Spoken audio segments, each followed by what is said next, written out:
I want to be able to eat food I'm growing myself.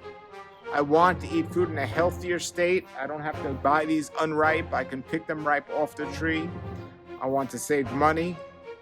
And these are reasons I grow fruit.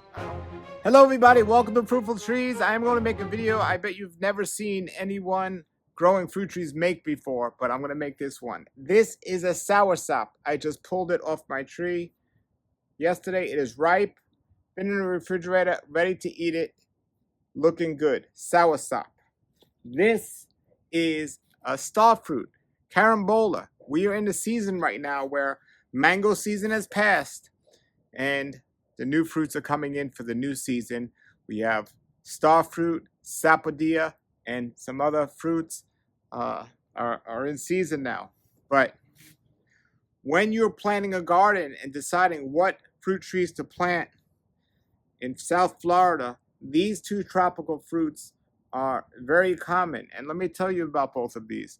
Star fruit, carambola fruit, will give you more fruit than any other fruit tree you will ever plant. And there's different varieties. They're excellent. They call it a star fruit because it looks like a star. And to me, it's just as watery as a watermelon. It tastes great.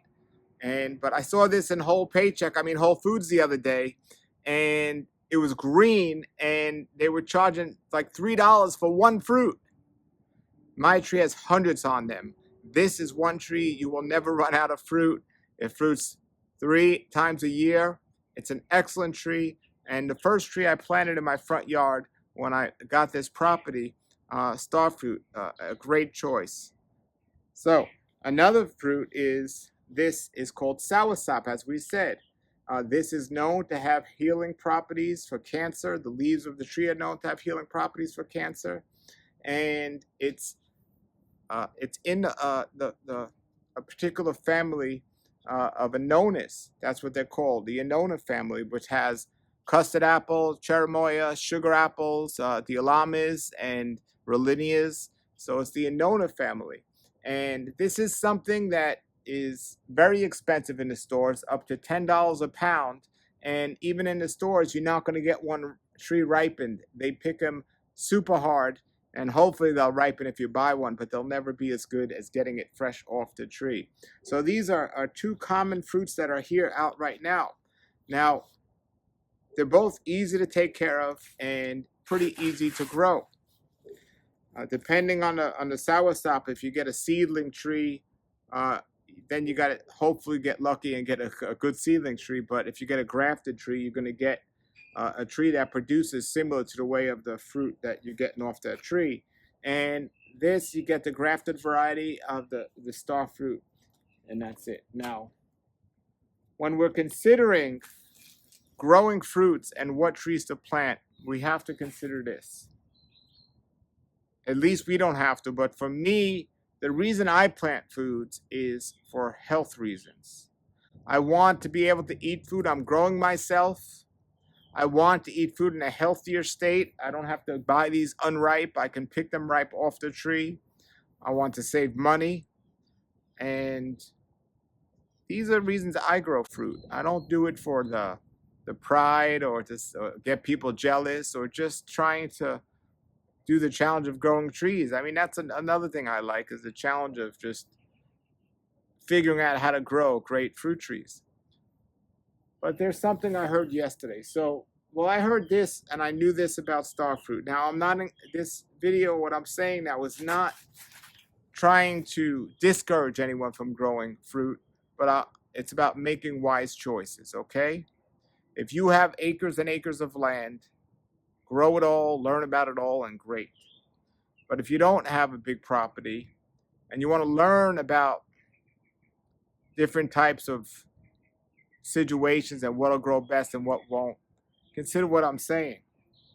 If any of your reasons for growing fruit trees are similar to mine, with health being one of the major reasons, star fruit has been well known, to have a toxin in there, and I don't know the exact name of it at this moment, but it's common, so you can look it up, that is not good to eat too much of these. And it's definitely not good for somebody who has kidney issues. Very important to consider. So let's say you have some kidney issues and you're looking to grow fruit trees for health reasons to get better or improve your diet, and you don't know, and then you plant star fruit. And let's say you don't know it's not good to eat many of these. I mean, if you have kidney disease, even a small amount won't be good. But let's say you didn't know and you start eating many of these star fruits. You think they're natural, they're in nature, they grow well. Not a good choice if you have kidney disease or you don't want kidney disease. Don't eat a lot of these. But this is just an example of the whole expanded world of picking fruit trees that are ideal for you and your situation. I don't love star fruit from a taste standpoint. I enjoy it. It's not my favorite, but it's certainly not my worst. I've been glad I had the tree. I definitely eat it more than I should because it's often only one of the only things in season sometimes. And I've juiced it before. But it has a toxin in there, so why would I want to continue to eat this or even have the tree and even put myself at any risk when I could use that spot for another tree that definitely doesn't have any known toxin or side effects? That's what I want you to consider. Not too discerning if I get rid of the tree or not, because it's not something I eat all the time, but it's something that's always available. But considering maybe might not be the best choice as I thought it was. Some of you out there love star fruit. You're saying I'm getting too crazy, but just be known. Just be known. So certain things have known toxins and certain things don't. Now, here's the thing what I learned yesterday. Soursop, supposedly the healthiest food for cancer and all this other stuff, and all the knowness, Relinia, sugar apple, custard apple, and all these, which for me is a big part of my diet and my lifestyle, and one of the things that I'm passionate about growing, because there's different types of groups. There's mangoes and jackfruits and white zapotes, and then there's the Annona family fruits. Now sugar apples I'm not too big on anyway because I just don't like the way they grow and I have too many seeds. So I'm not a big fan of planting sugar apples, but I have 1, 2, 3, 4. I have 5 or 6 soursop trees. One fruiting only as of yet, but 5 or 6 soursop trees. Absolutely love them. Love them.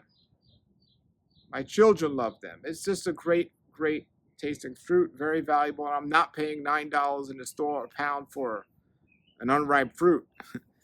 So I found out yesterday that I was talking to a doctor friend of mine who grows fruit trees in California, and he said he had to get rid of all his cherimoya trees, or he chose to, but he loves cherimoya. I said, well, why'd you get rid of them? He said, they have a known toxin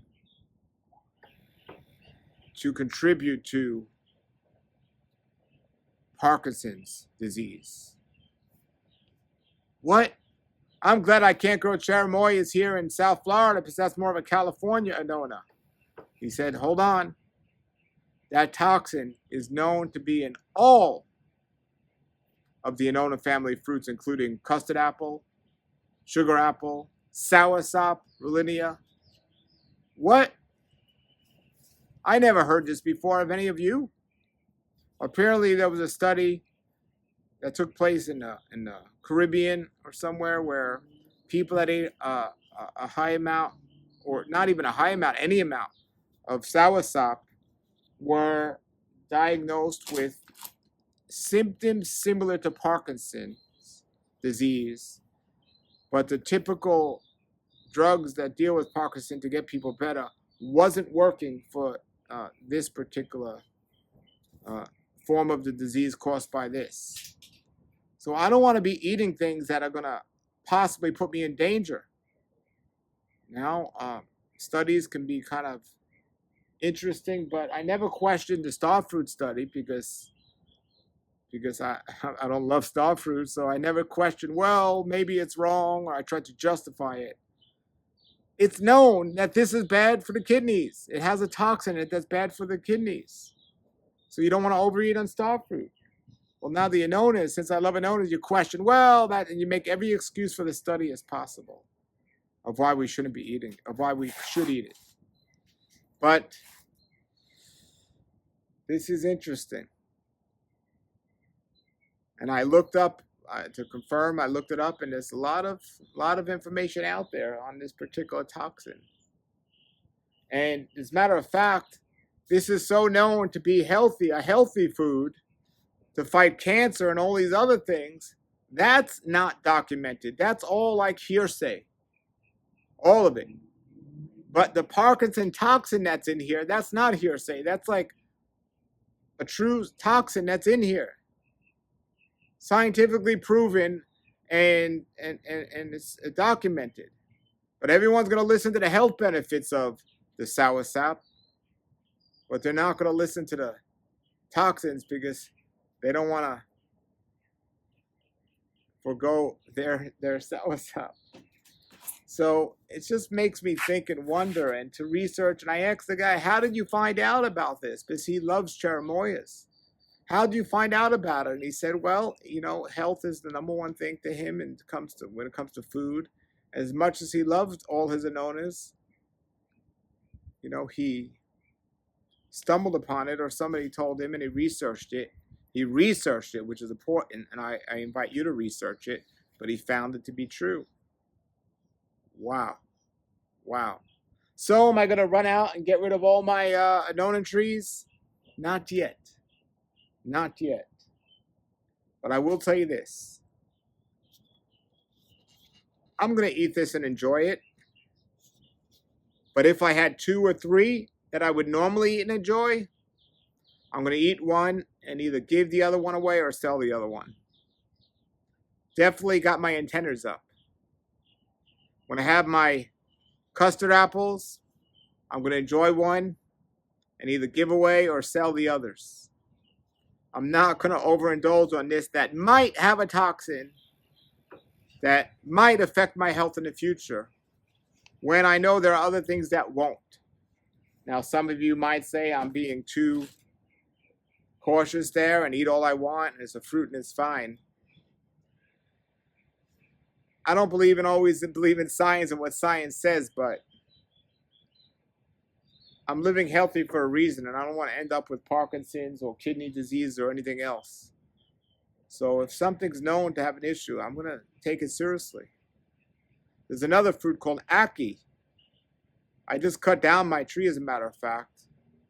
Ackee is a fruit where if you don't eat the fruit ripe, you could die. You got to make sure it opens on a tree. You can die. So that's not why I got rid of the tree, but it's definitely something to consider because people get sick. If you don't die, you can get very sick if you don't let the fruit open and the gas to come on out of the fruit. Wow. So I got rid of the tree because it just grows too fast and too big, and the ants will get the fruit when it opens more than you would, and it's not working for me with the situation I have with the limited space I have. It's a great fruit. I love it. I absolutely love it. But these are things to consider, and these are 3 fruits. 3 fruits you need to double think about, or it's even more than 3 fruits, 3 families of fruits. The ackee, the star fruit, and Anona family. So the Anona family could be even more fruits. But we'll say 3 fruits that are commonly consumed that you definitely should consider when you're planting trees if you want to use your space for that tree for this particular fruit or these fruits, and also how much of it you are going to eat when you do eat it. I eat a good amount of mangoes, but if a proven study comes out that everyone that eats 10 mangoes a day, you know, has a higher risk for heart disease or something, I'm not going to eat 10 mangoes a day. If I hear one variety of a particular mango might give you poison ivy or something, I'm not going to plant that particular mango variety. So you got to look at where it's coming from, the information, and do your research with it also. I just wanted to make this video to show you and make you aware of something I never knew and I just learned yesterday. Now, if I did get rid of my Anona's trees on my starfruit tree, that would open up the space for maybe 8 or 9 spots of fruit trees for me. So that's the upside of it. But I'm not planning on getting rid of my fruit trees. I am planning to continue to eat starfruit and soursop, just with caution, knowing this information. I'm going to continue to research this information and to see. So my question to you is, have you seen this information, heard this information about these fruits before? What's your opinion about it? And would this stop you from growing this particular fruit? Would it cause you to get rid of a tree of one of these particular fruits? Would you proceed with caution, or will you just not even care or listen to the information? That's my question to you. Please put your answers below. I'm very curious for that. Thank you for watching, everybody. Fruitful Trees, I have these shirts. They're in blue now as well. Keep growing. And we have the hats as well. I'll put the link below if you want to order them. Until then, everybody, have a great day and keep growing. If you want to see more videos about avocados and the different seasons and how they taste, plus many other tropical fruits, please subscribe to my YouTube channel, Fruitful Trees.